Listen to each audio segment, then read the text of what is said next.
Vikings barely lose another one. They managed to lose another one. Vikings will always manage to lose a game, but this was actually not a bad game. I really enjoyed watching this game. Now, of course, the end was pretty bad, especially on the defensive side of the ball. But Vikings 27, no, Vikings 26, and the 26, no, Vikings 26, Seattle 27. I'm getting that mixed up. Okay, Vikings now go to 1-4. Terrible start to the season. Awful start to the season. And Vikings usually don't have a good start to the season.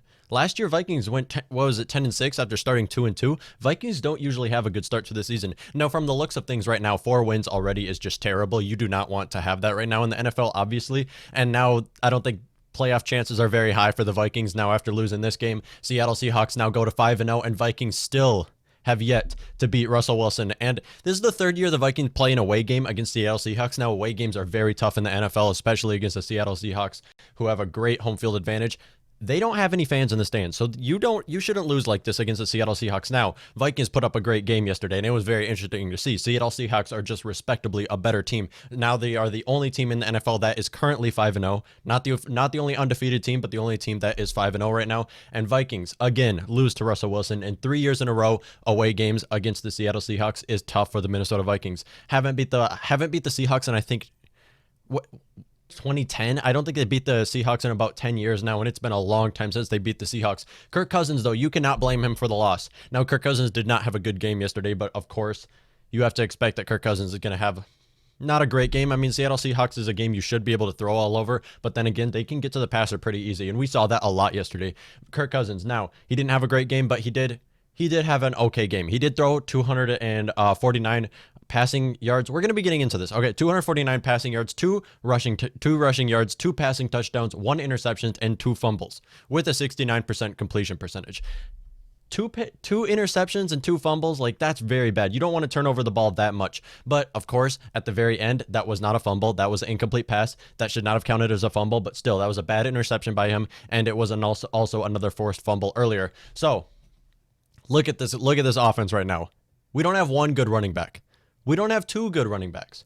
We have 3 great running backs right now. Now, we already knew Dalvin Cook was great. He led the league in rushing yards, and he looked great. They used him yesterday against one of the best passing defenses in the NFL. I mean, rushing defenses in the NFL, and he looked great still. Dalvin Cook is amazing. Dalvin Cook is amazing. He played great yesterday and will continue to play great. We already knew he was elite, but then again, they gave him 17 carries and 5 receptions on 89 total yards and a rushing touchdown. Dalvin Cook now, I think he does lead the league in rushing touchdowns, maybe second, I don't know, but I don't think he still leads the league in rushing yards also. Dalvin Cook, we knew was great. We didn't know that he was going to get this much. I said Dalvin Cook was probably going to get 80 yards on the day. He got all that in the first half.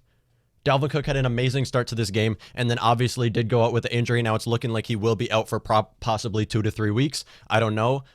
It's tough to see because Dalvin Cook, obviously, our offense has revolved around him the past 2 seasons. Dalvin Cook has been huge for this Minnesota Vikings offense, and they've revolved around him, and that's what they were doing yesterday. Gary Kubiak, as long as he can run, he will run. Gary Kubiak will run with the ball, and that's what we saw yesterday, and Dalvin Cook was looking great. And then of course, he did go out with that injury, and it's annoying to see. It's annoying to see because Dalvin Cook every year goes out with the injury and has yet to play a full season in the NFL. And again, this year, I do not think he will play a full 16 games in the NFL.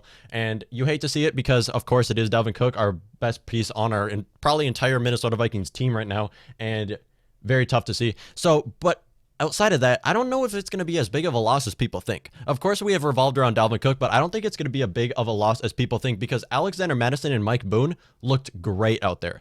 Alexander Mattison is a huge piece for our team right now. To be able to sit your running back out, who, of course, we run the ball more than we pass. To be able to sit your running back out and have that player come out there and have that 1-2 punch Minnesota Vikings offense in the backfield is amazing. And of course, we do have C.J. Ham, the best fullback in the league. But still, Alexander Mattison, 23 carries on the day and 3 interceptions with 136 total yards. That is crazy. 5.6 yards a carry, mind you.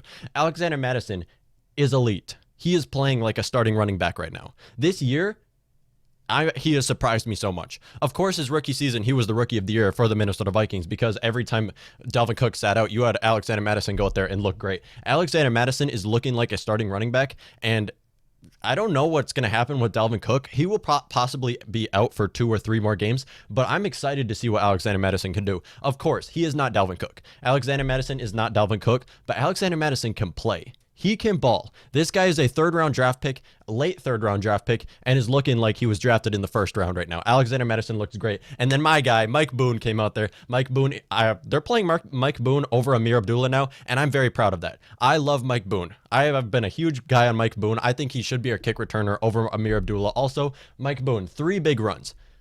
To have your third-string running back go out there just for one snap on the game and run for 20 some yards, Mike Boone is insane. Mike Boone is great. I don't think he's definitely not starting running back talent, because I don't think he can play a full game in the NFL. We saw a great game by Mike Boone last year when Dalvin Cook and Alexander Madison were both injured. We saw him go against the Chargers, get 2 rushing touchdowns, and he had a big day. Mike Boone is great. He had 3 big runs. Now, of course, one of those runs were brought back due to a Brian O'Neill holding foul that was called.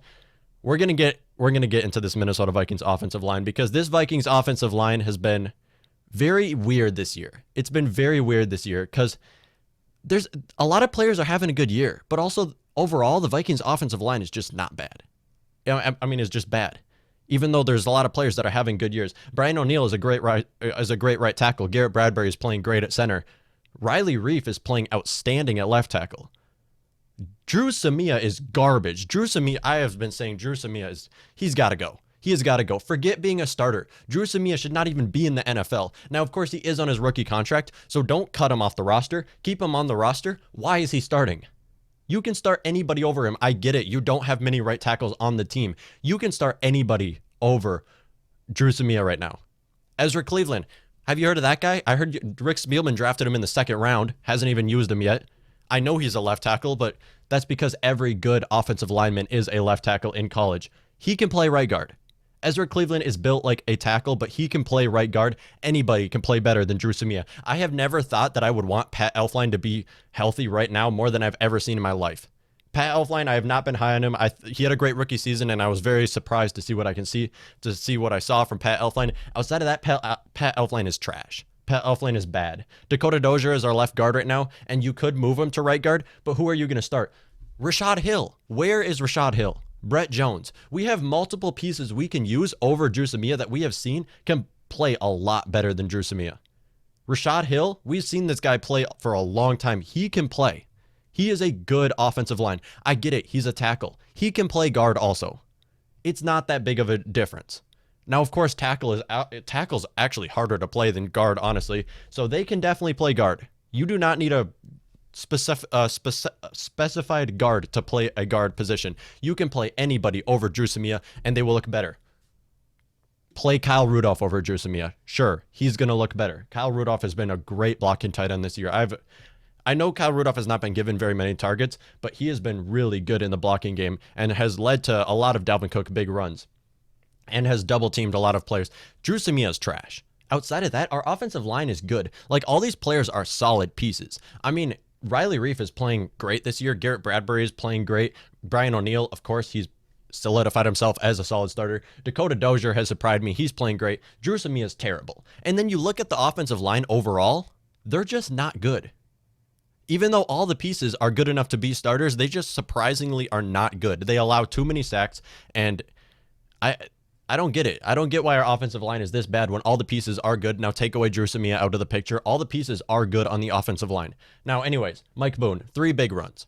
He had 3 big runs. One was brought back due to a Brian O'Neill holding foul, so it only counted as 2 big runs. On 19 yards, that's 9.5 yards a carry. That is insane if you look at it that way. Also, it's just 2 runs, so can't get ahead of yourself there. But our receivers, we knew that the Vikings were going to have to pass more than they ran this game. They didn't. The Vikings didn't pass more than they ran this game. And running the ball was not a bad decision, honestly, because when you're ahead, you want to keep the ball out of Russell Wilson's hands. So if you just run that clock down, go for it. Just do it. And it was working the entire game too. Dalvin Cook had a great first half. Alexander Madison had an amazing second half. Same with Mike Boone, who came in there and looked great also. 1, 2, 3 punch running back group in the backfield, and that's exactly what you want to see. So, great opening drive by the Minnesota Vikings. Minnesota Vikings are so good at opening drive, and then it looks like they give all of their power in the opening drive and just look bad after that. Why do the Vikings only have a good opening drive? Why can't we look like that entire game? I would think it has to do with coaching, because it is not the players. We have seen the players play great all 4 quarters. It has to do with the coaching. I mean, Gary Kubiak had amazing play calling in the first drive. This looked like a vintage, old-fashioned Gary Kubiak offense right here, where you have a passer in the pocket just throwing to guys you've never heard of, and then also rushing. We saw Kirk Cousins rush him more, so this looked like a Gary Kubiak offense right here because they're just throwing to everyone. Now, of course, you saw we're going to be covering over this. You saw Kirk Cousins had an amazing opening drive, was looking great. And then Gary Kubiak, I think it has to do with coaching why he didn't look good after that. So 2 completed passes to Irv Smith Jr. I love Irv Smith Jr. This is my guy. I have been following Irv Smith Jr. and I said, I don't know if this is going to be his breakout year because they gave him a chance. He did have a few drop passes and that was disappointing to see. Outside of that, Irv Smith Jr. had a great day yesterday. He had a great day yesterday. We're going to be talking about this. 2 completed passes on the first drive to Irv Smith Jr., both for first downs. BC Johnson had a first down. Again, Gary Kubiak throwing to guys that most defenses are not designed to stop. I mean, BC is your third string receiver. 1 to Chad Beebe. Actually, Chad Beebe is our third string receiver now. 1 to Chad Beebe. I've loved Chad Beebe too. I said this guy, he doesn't drop passes. I haven't seen Chad Beebe drop any passes. He may not be a great route runner. He may not be great after the catch or even have the greatest catching what is it called catching while he's fully covered. I don't know. Anyways, Chad Beebe's great. He doesn't drop passes, and I love to see it. And then 1 to Justin Jefferson as well. So that's 5 completed passes right there, and then it ended in a Dalvin Cook touchdown.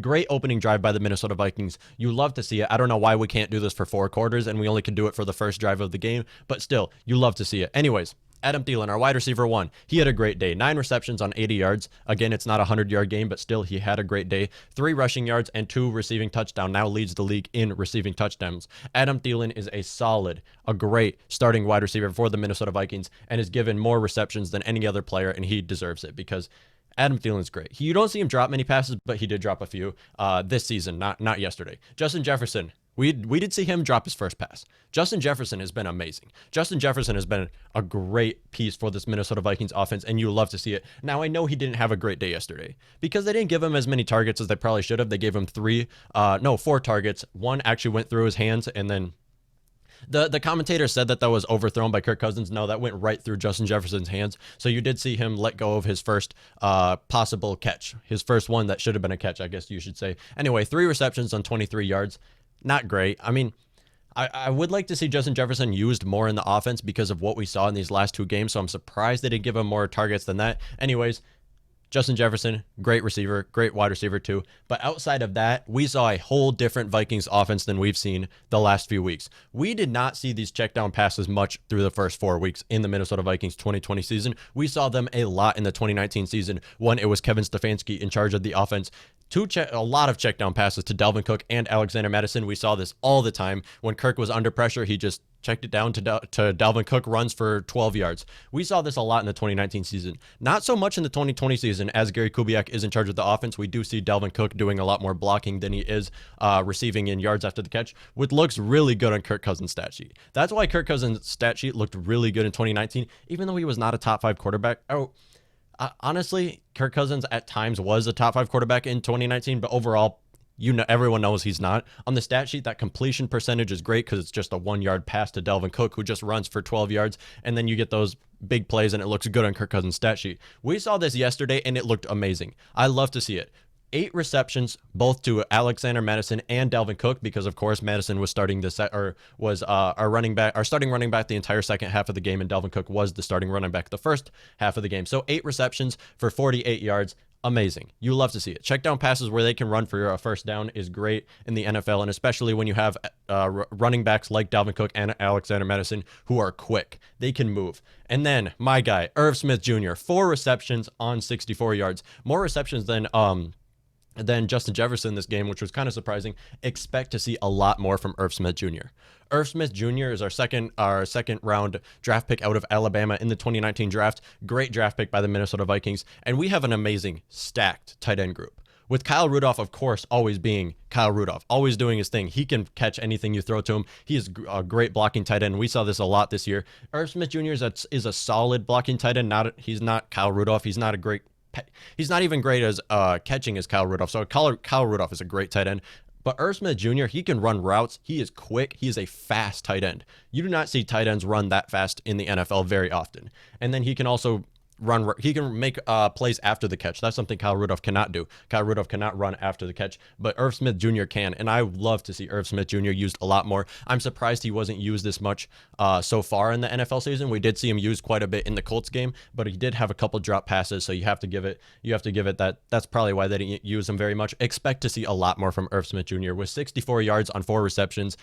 You love to see it. I'm excited to see what Irv Smith Jr. can do with the Minnesota Vikings going forward, and he's a big X factor for the Minnesota Vikings offense because, of course, we always give the ball to Dalvin Cook. We always give the ball to Adam Thielen and Justin Jefferson. Those are our 3 pieces defenses are designed to stop. If we can use Irv Smith Jr. as a X factor for the Minnesota Vikings offense, that's going to be huge for this Vikings offense. And Gary Kubiak, I'm surprised he hasn't given him more targets so far because of how Gary Kubiak runs offenses. I'm surprised he hasn't, but still expect to see a lot more from Irv Smith Jr. Of course, Rick Spielman is slow to start young players in the NFL, and I think it's time for Irv Smith Jr. to really step up. And then, of course, first down passes, just one target, one completion to both Chad Beebe, BC Johnson, and Kyle Rudolph. Kyle Rudolph, he's got to get one. He's got to get one first down a game. Kyle Rudolph got to get one first down a game. I'm glad they're not giving Kyle Rudolph as many targets as he probably should be given. I'm glad they're using him as more of a blocking tight end because you really need that. You really need that because Kirk Cousins need that time under center. And if they're using him for blocking, it's probably better than using him in the receiving game.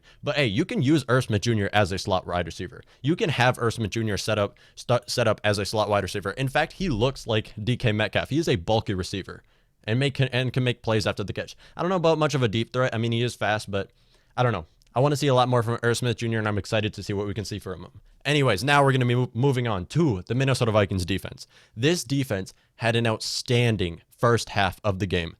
They played great. They held the Seattle Seahawks to 0 points, and I think got 3 sacks in the first half also. That is great. The Vikings defense surprised me this game. They did what I said they had to do. They had to keep space between them and DK Metcalf and Tyler Lockett. They had to keep those young corners away from them. Just hold them, force shorter passes. Don't get beat deep by DK Metcalf.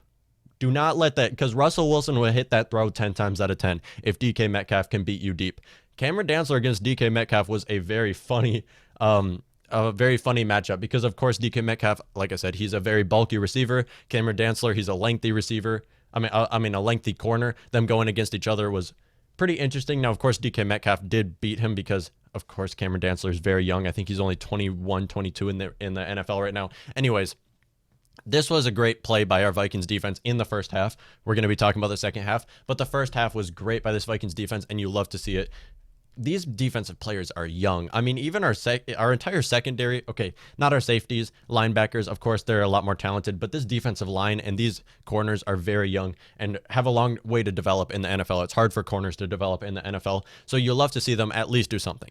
If you can hold the Seattle Seahawks to only 27 points in the entire game, that's pretty good. That's pretty good. I know 27 points is a lot, but Seattle Seahawks are one of the best offenses in the league, and this Vikings defense, you can't expect much from them. I said to expect for at least 30 points to be scored on the Vikings defense this game. Surprisingly, they didn't allow that much because the Vikings defense played a lot better. Anyways, we'll talk about this. Avadio Denebo, finally. I think this is actually his second sack of the season. We haven't seen very much from Avadio Denebo so far this season, but yesterday we saw him get a sack. All right, you just asked for 1 sack a game, and that's all we need from Avadio Denebo. Unsheathing his sword is his little, sack celebration, I guess. Unique Ngakoue got a sack. Unique's got to get 1 sack a game, of course. James Lynch. They throw James Lynch out there for 1 snap on the game. What does he do? Get a sack. And then they pull him off. James Lynch is ready to be a starter over Shamar Stephen or Jaleel Johnson right now. James Lynch is looking really good. I love what I see from James Lynch. I saw him play 1 snap yesterday. I saw him play 1 snap in the NFL so far, and he got a sack. And they pull him off. What has Shamar Stephen and Jaleel Johnson done to where you think that they should start over Jaleel Johnson? Over James Lynch. It does not make sense. Now, Jaleel Johnson, okay. Shamar Stephen, okay. But they got to cut Shamar after this season and let James Lynch start. Of course, I'm not at the practice facility or anything. I haven't seen how James Lynch plays, but he looks like a solid player in the NFL. You saw what he did in college. He's a great run stopper, and he's an interior pass rusher. We don't have any interior pass rushers right now. Our only interior pass rusher is when you play Afadi on the inside. Now, Afadi is slow, so he probably should play on the inside. He's not as fast as, of course, Unique and DJ Wanham are, who probably should be on the outside, and you can get that interior rush from Afadi Odenigbo. Of course, he's not great of a run stopper as Jaleel Johnson and Shamar Stephen may be, but still, Afadi's a great interior pass rusher. Why is James Lynch not playing more? I want to see James Lynch play more. Rick Spielman is very slow to start rookies in the NFL especially, and I'm excited to see what James Lynch can do. Hopefully he can be a starter. I don't think he'll be a starter this season from what we've seen from this coaching staff for the Minnesota Vikings so far. He most likely won't be a starter this season unless if someone does get injured, but next season I want to see him starting over Shamar Stephen. I want to see Shamar Stephen's contract gone. I don't think we can even afford Shamar Stephen. Anyways, our defensive player of the game and of the year so far, Eric Kendricks. He is so good. This guy does not miss. Eric Kendricks is great. Now, of course, he didn't have a great day yesterday. Actually, you know who had a better day? Eric Wilson. Eric Wilson is amazing. Eric Wilson is great. What have we seen from Anthony Barr? What is Eric Wilson? So Anthony Barr's more of like an off-ball linebacker, outside linebacker. Eric Wilson's more of like a safety linebacker, even though Anthony Barr plays more safety linebacker. It's really weird, but Eric Wilson's better than Anthony Barr from what I've seen in the last 2 seasons. Eric Wilson's great. He's a great undrafted free agent the Minnesota Vikings got, and you love to see it because Eric Wilson is 26 years old, and he'll probably be with the Vikings for a while to come. In fact, I wouldn't be surprised if he's with the Vikings more than Eric Kendricks, because if the Vikings go full rebuild mode, Eric Kendricks holds a lot of draft stock, and they can really trade Eric Kendricks and Anthony Barr, really. They can trade both of those contracts if they need to, and Eric Wilson will stay with the team. Eric Wilson has solidified himself as a solid starter in the NFL, and I love what I see from him. Just yesterday, 6 total tackles, 1 sack. They blitzed him. I love to see linebacker blitz. I don't know why the Vikings don't blitz linebackers more than they really should, especially when you have Anthony Barr who can really blitz, Eric Wilson who can really blitz, Harrison Smith. I don't know why we don't see very many blitz, but they blitzed Harrison Smith, got a sack and an interception. You get a sack and an interception against one of the best quarterbacks in the NFL, one of the best quarterbacks in this whole generation. That is insane. Eric Wilson is elite. Eric Wilson is great and solidified himself as a great starter for the Minnesota Vikings, and I'm excited to see what I can see from Eric Wilson going forward this season and years going forward. I don't know what's going to happen when Anthony Barr gets back, though. Are they going to do three linebackers? Possibly. I mean, our secondary needs all the linebackers they can get right now. Anyways, I'm excited what to see with Eric Wilson. Let me know what y'all think. Is there anything I'm missing? I covered most of the good that happened, but there was a lot of bad.